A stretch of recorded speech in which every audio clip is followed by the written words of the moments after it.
You ask Tiger to calculate. This deals with finding the midpoint between 2 points.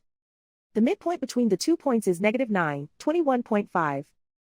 Let's solve it step by step. Plot the 2 points and calculate the midpoint using the formula. The coordinates of point 1 are, x1 equals -14, y1 equals 72. The coordinates of point 2 are, x2 equals -4, y2 equals -29. PM represents the midpoint of the 2 points.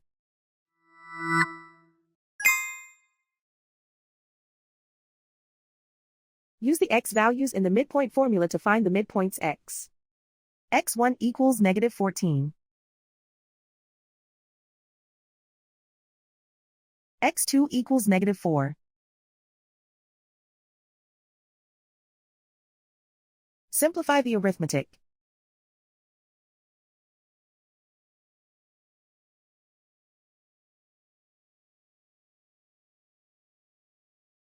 Use the y values in the midpoint formula to find the midpoints y. y1 equals 72.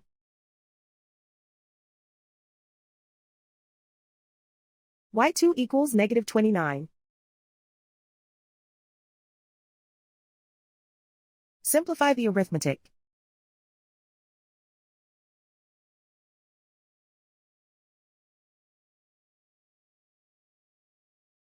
And so, the midpoint is -9, 21.5.